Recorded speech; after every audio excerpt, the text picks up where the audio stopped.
ஐயா, நீங்க நகரமன்ற தலைவராக இருக்கிற பதவி காலம் இந்த மாசத்தோட முடிய போகுது. அதுக்கு நம்ம கலெக்டர் சார் உங்களுக்கு ஒரு பாராட்டு விழா நடத்த ஏற்பாடு பண்ணியிருக்காரு. அதுக்கு அழைச்சிட்டு போலாம் தான் சார் வந்தோம்.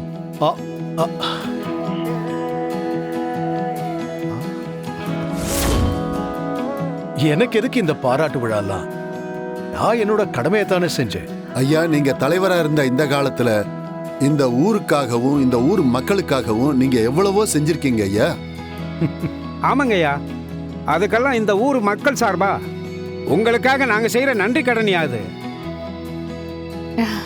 இந்த ஊர் மக்கள் அவங்களோட நன்றியை இதுலதான் காமிக்கணும்னு ஆசைப்படுறாங்க ஐயா. கண்டிப்பா இந்த விழாவை நடத்த நீங்க அனுமதிக்கணும் ஐயா. இந்த விழாவுக்கு நீங்க கண்டிப்பா வரணும். இதுதான் உங்க விருப்பம்னா நான் கண்டிப்பா வரேன். இந்த விழாவில் அமைச்சர் ஊர் பெரியவங்கள்லாம் கலந்துக்கிறதுனால கண்டிப்பா விழா முடிகிற நேரம் மதியத்தை தாண்டிடும்.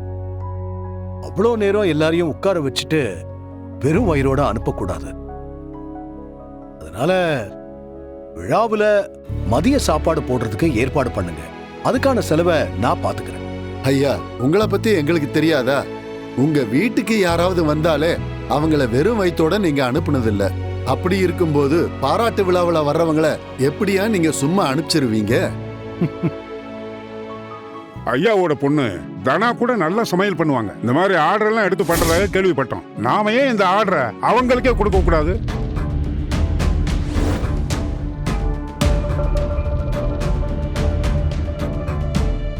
ஐயா, இது கவர்மெண்ட் விழாங்கிறதுனால தனிப்பட்ட முறையில் யாருக்கும் அப்படி கொடுக்க முடியாது. கம்மியான விலையில யாரு தரமான சாப்பாடு கொடுக்குறாங்களோ அவங்களுக்கு தான் இந்த ஆர்டர் போகும். ஆமா, சார் சொல்றதும் சரிதான்.